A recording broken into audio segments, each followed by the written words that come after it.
Grab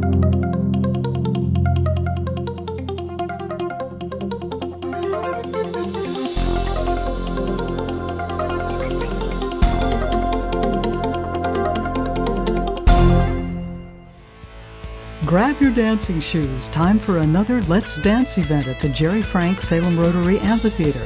Dance the night away to music of the 50s, 60s, and 70s on the second Sunday of each month this summer. Proceeds benefit the Center for Hope and Safety, the Withnell Family YMCA, and the Boys and Girls Club of Marion and Polk counties. Last InSight, we found out what your dancing supports at the Center for Hope and Safety. This time, we check out the why. Hello, welcome to InSight. I'm Wendy Brokaw. We are here today to hear a wonderful story that takes us back 131 years when the Y, as we call it, first opened in Salem to when it was torn down in 2019 to what it has become today with the community's dreams behind it. Would you please welcome my guest, Lana McCoy? She is the Community Engagement and Events Coordinator for what is now the Withnell Family YMCA. Hi, Lana. Thank you for joining us. Hi, Wendy. Thank you for having me. I'm excited about our chat and really excited to share a bit more about what the YMCA has become in Salem. Well, we're going to get right into it because according to our conversation, 131 years in Salem, wow, the Y really needed to start over. Why was that? Right. Well, people love the Y. The Y has a rich history. And if you are listening to this and grew up attending the YMCA, I myself learned to swim at the YMCA, you have a lot of great memories. But you also know that the building was in disrepair, falling apart, needed a little bit of love and TLC that couldn't really happen without bringing the building down. So there were a lot of feelings and mixed emotions about that process of seeing the building come down. But what we have today, I believe, is a beautiful reflection of what the community needs and wanted. And I know, Wendy, you and I spoke a little bit to the fact that there were just so many signs that the building needed updates, well, really just to be rebuilt. It was costing about $500,000 a year just to keep the building running. $500,000 to both maintain and sustain it? Wow. Yeah. You know, how hard a decision was this to come to? I mean, being in dire straits, you can see what's in front of you, right? But the nostalgia, so many good things about the building. How hard was it to reach that decision? Well, I know for the key stakeholders and the decision makers, they were at a crossroads where they had to make that decision. Spend $500,000 a year or give the city something beautiful and amazing that really fits the needs of the culture right now. So they started that process. My name is Dan Moore, and I currently serve as the president of the board of directors of the Salem Y. I'd like to share with you my Y story. Many of us have a Y story. Most of them are unique to the individual involved, but have a common thread, and that is that the Y had a significant impact on our life. Peter Courtney, a member of the Y since July 9th, 1969. When I came up those stairs, or what's left of them, because I didn't have a place to stay, and I came up here, and they said room 206. Had no idea where Oregon was, didn't know where Salem was, just got off a Greyhound bus. When I was a child, Tuesday night was family swim, and we loved to swim, and my father was active down here, and he'd say, should we go swimming, after dinner? And we would just bolt for the door.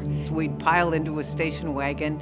We'd come down here, we'd swim till we were exhausted, and then we got to go to the Dairy Queen afterwards. It's one of my fondest memories as a child.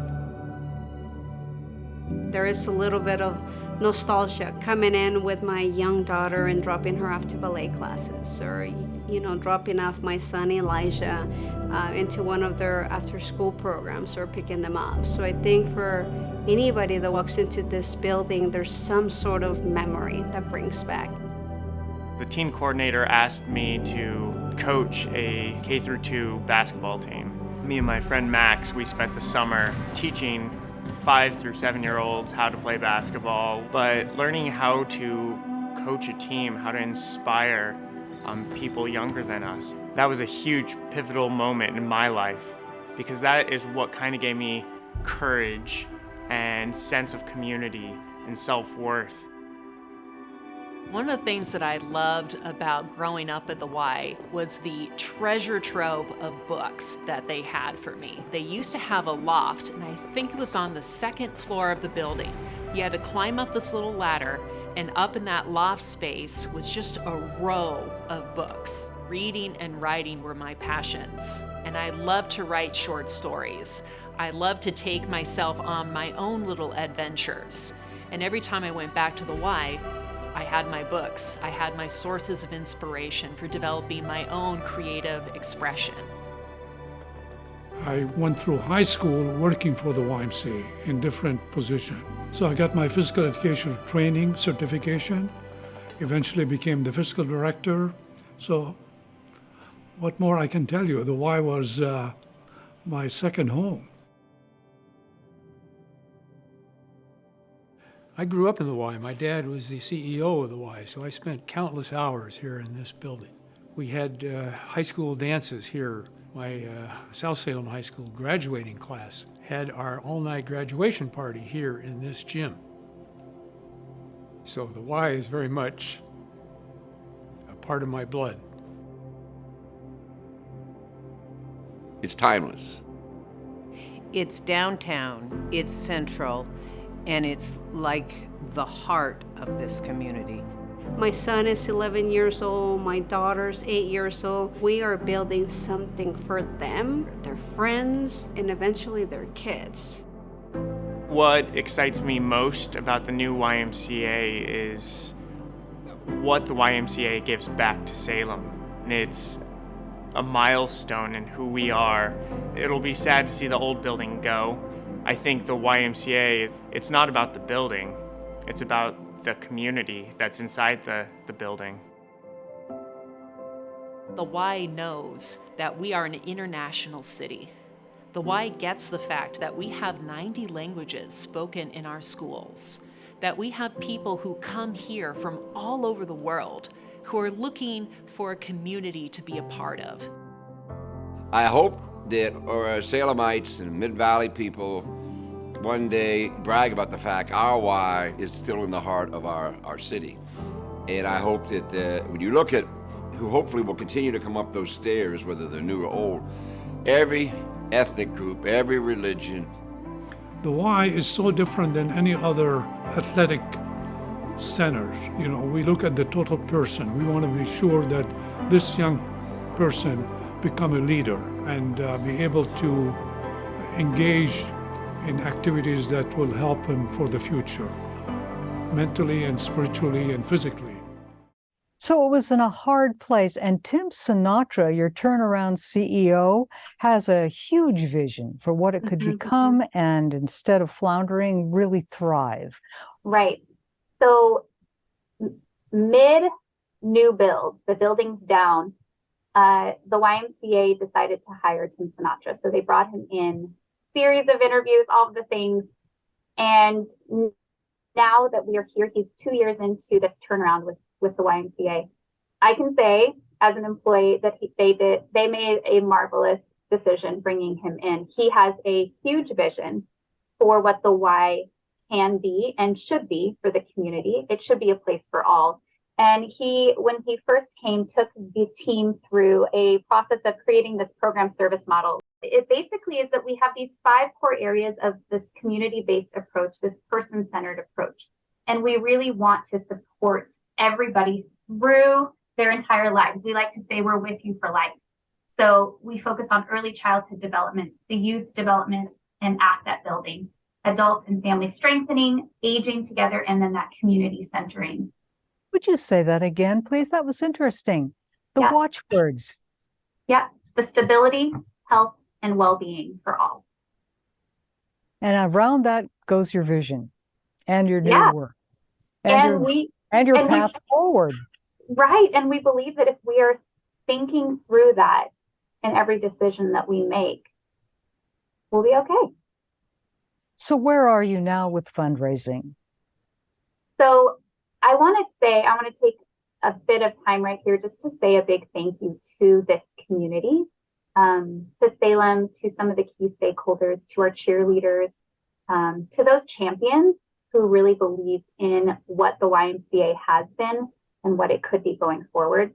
So we were up against this big, seemed like a wall, maybe even seemed like a bridge too far. Could we actually cross this, right?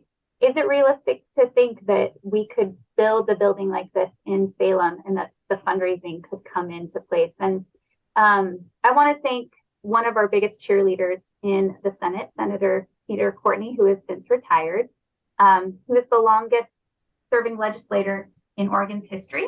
And he has a really cool story, and he's got a really beautiful why story. And part of the reason that he is such a big champion for us. Senator Peter Courtney came to Salem in 1969, got off of a Greyhound bus with nowhere to stay. He A Greyhound bus, huh? A Greyhound bus. Where did he come from? He came from West Virginia. All the way across country on a Greyhound bus. That's the story I know. That's what I've heard. And he came to clerk for a judge in Salem, and he had nowhere to stay. And so the judge said, hey, you should go check out the YMCA. I hear they've got places to stay. So he likes to just remind us that he stayed at the YMCA for 2 years. And this was his home. This was his introduction into Salem.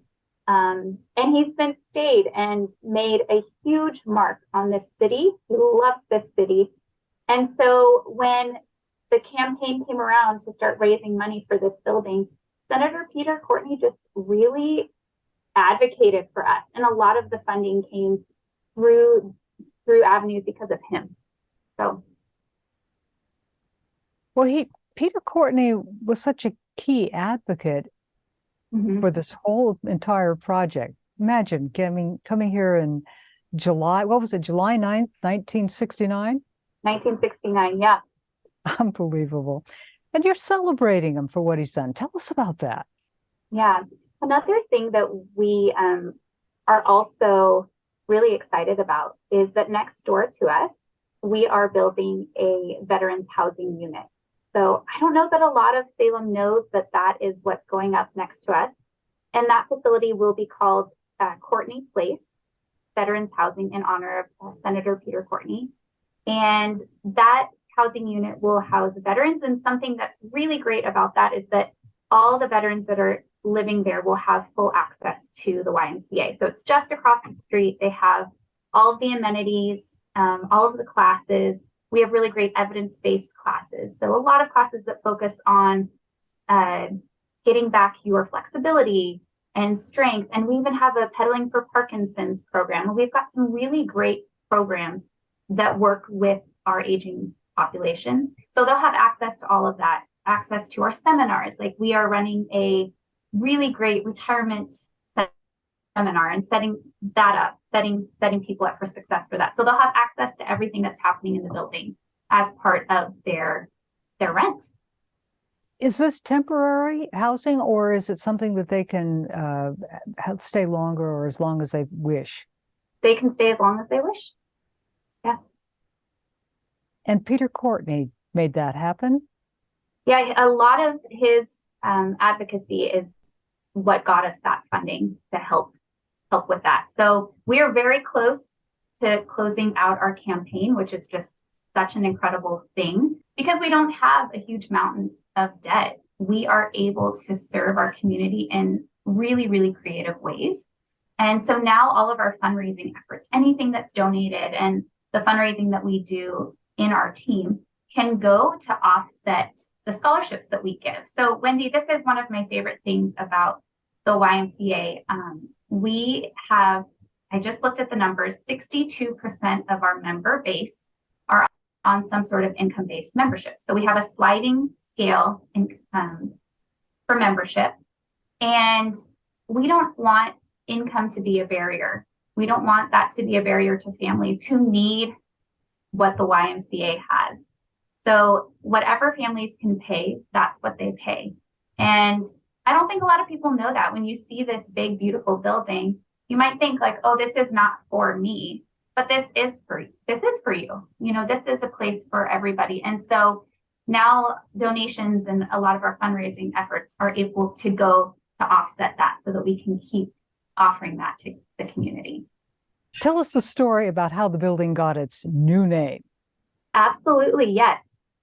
I am sitting in the Withnell Family YMCA, and that is because of the work that Dick Withnell did for the YMCA before all these walls were here. So there was a period in Salem's history when the Kroc Center was a possibility.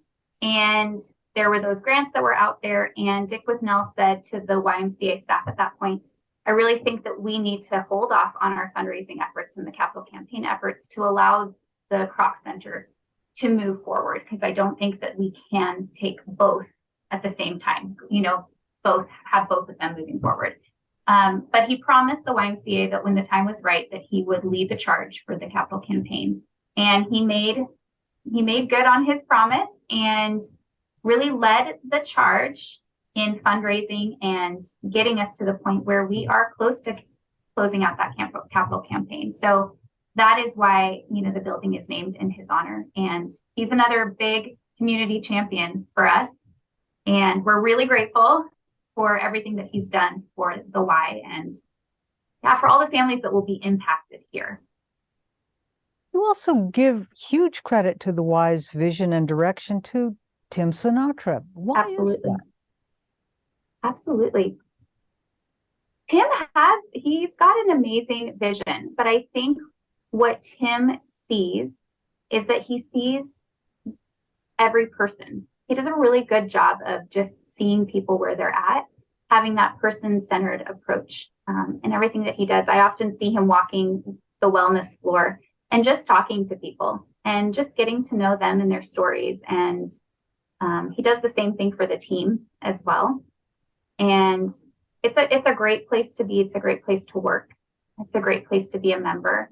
And he's at the head of that, right? Like, so much will flow down from your CEO.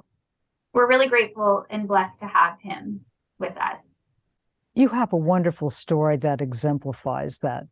You told it to me. Tell it to the rest of us. Sure. Yeah, Wendy, there are so many stories already in the short period of time that we've been open, and I wish I could share all of them with you. But one that comes to mind, and I just think really exemplifies that person-centered approach, was this young lady that comes in. She had been in an accident in high school, car accident, pretty severe, that left her in a wheelchair. Now, in the planning stages for this building, the architects and the leadership team were very specific that in everything that they designed, from even the color of the lines on the gym floor to help people who had any sort of vision impairment, right? So there's so much about the building. And even when you go up to any of our counters, you'll notice that they're at the proper height, so that should a person in a wheelchair come in, they're not looking at the counter, but instead are actually looking at a person. And so we've also put accommodations throughout the gym on our wellness floor. We have a lot of ADA specific equipment, and equipment that, say, like a seat could be moved out and the wheelchair could take that place. So there's a lot of great equipment that is for all. So we have this young lady, and she's in a wheelchair, and she was on the wellness floor and working out, doing a great job being independent. But our wellness attendant was just noticing that it was hard for her to get from one station to the next, from one piece of equipment to the next. And so they came up with this plan for her that she wears a lanyard now with a button, a call button, and that button alerts a little watch that the wellness attendant wears. So then that wellness attendant knows, I've got a call, I need to go and help her. I can help her move to the next piece of equipment or the next place that she wants to go on the wellness floor. And so we came up with that system, and we're just trying it with her.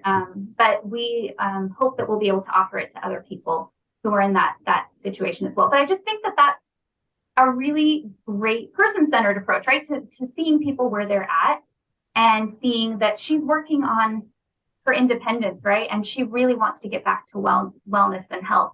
And maybe there are little pieces of time when we can pop in and help.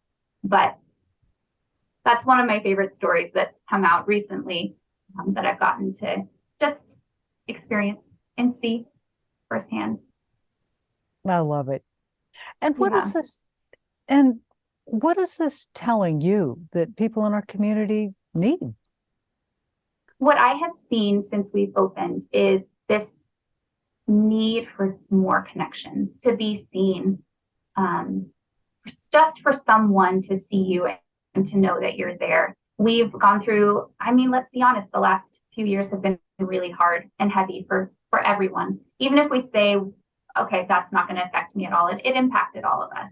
And the isolation impacted everybody. And so we're just seeing this need for people to want to be seen and to want to be known. And I really believe that this is a place that can become like the third place. So you have work, you go to work, you have home, you spend a lot of time there, but then you have the YMCA as well. And how cool that this could be a place that anyone can come, no barriers. Anyone can come to build that community, to work on their health and their emotional health, their physical health. But I think that community piece is what's really important and what we've really missed for the last couple of years. I think it deepens connections to people now. We appreciate what we haven't had. Yeah. And what makes the sustainable future look so bright? I think we have a lot of people in the community cheering for us. And like I said earlier, all of our fundraising efforts and everything that comes in goes into making sure that everybody has a place to belong. And one thing I also wanted to mention to you, Wendy, is that we offer free family membership to foster families and also to refugee families. And so we partner with Salem for Refugees, and that's something that we're really proud of.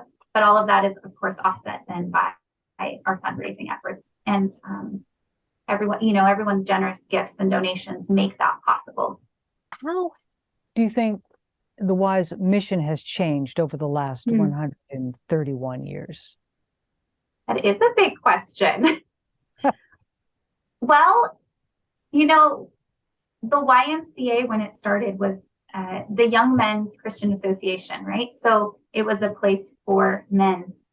And I think as I look at it now, and as we've opened our doors, and when you stand in our vestibule, you stand, in our entryway, and you just look at the community that's coming through the doors. It's no longer just men. It's a place for everyone. And there's so much beauty and culture that you see here. And I really, truly believe that this place is more than just a swim and a gym. Yeah, it's that third place. It's that place to belong. It's that place that everybody can feel comfortable, and everybody can be seen. And so I think the mission's just changed as our world has changed and as we figured out what we really need. I don't know if that answers your question, but there you are. No, it is hard to sum up. I'm glad that you were lost for words right now. This isn't something that can easily be expressed because you're talking 131 years and a pandemic most recently. But overall, I see this vision. And how many buildings are you going to have very soon opening up for people? Just tell us, because I don't think people just know. We could use a couple more. If you know of some that are being given away, send them my way. So, well, quickly then, how can people get in touch with you to learn all about what you offer? What's your website? So our website is www.theyonline.org. And all of our programs and resources are listed there. And if you have any questions about membership, we have all of the membership details there as well. We also offer sports. So sports is free with family membership. So anyone who has a family membership, the sports are all included in that. But that's also open to the community, to non-members as well. So and of course we have swim lessons, and that's also open to non-members. So yeah, all of the information is there. That's great. And tell us what's happening in August to commemorate Peter Courtney. Okay, so yes, so August 10th at 10 a.m., we will have a grand opening of our Courtney Place Veterans Housing. So more information will be shared on our social media channels. There will be a Eventbrite link for signing up to RSVP to that, but that is open to the community. We would love to have you come out and just commemorate that building with us. I believe that will be an incredible place for our community. All of the veterans that have apartments there will also have access to the Y. So we are just really excited about this new phase. It just feels like there's so much growth happening. So we can't just be happy with one building. We need to add more. Well, I'm so glad that we had a chance to talk about this today, because people have just been enjoying a summertime event called Let's Dance down at Riverfront Park in the Jerry Frank Amphitheater. And they just had their first weekend dance. And about 200 people or more showed up to dance to 50s music, great songs that they really like. And they had a grand time, and they were just doing it because it raised money. People could do it and help donate to the Y and a couple of other ones. And isn't that a wonderful community spirit? Just showing up and saying, oh, this is for a good cause. Let's do it and have a good time doing it. We're really grateful to be chosen as one of the nonprofits to benefit. So thank you to the community for going out and dancing and having fun. I know I'm going to bring my twins probably this next time around to go and dance. I think they'll love it. So it's really fun to do that, and to see people perhaps for the first time in a very long time outside doing something like dancing. Have a good time. Why not? Well, thank you, Lana, for being my guest today on InSight. Lana is the Community Engagement and Events Coordinator for what is now the Withnell Family YMCA. Check it out on theyonline.org. Thank you so much for having me, Wendy. I really appreciate it. It's been a joy just to chat with you. I felt like I was just having a living room chat. So thank you. And thank you for spotlighting us. We're really grateful. Well, thank you. That was nice. And thank you for joining us today. I'm Wendy Brokaw.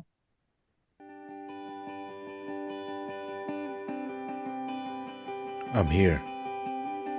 Can you see me? Do you ever wonder what it feels like to be known? Another day, another battle. I'm not sure I can fight on my own. What does it look like to overcome? In this life, there will be struggles that we never are meant to face alone. What does it look like to have a friend? What does it look like to have strength and courage in our most challenging times? What does it look like to be a part of something bigger than ourselves? What does it feel like when we find ourselves? There is a place where we can be seen, be known, and feel understood. At the Y, our spirits are lifted and we are capable of becoming our best. There's hope with the ladder, and there are no hollow promises. Our paths are clear and our futures are bright. At the Y, we find community, peace, and healing. Around here, we rise by lifting others. At the Y, we find our purpose and we bring out the best in one another. Down here, there is no alone, but we are cared for and cheered for. Down here, we all belong. When we're at the Y, it feels like home. So come on home.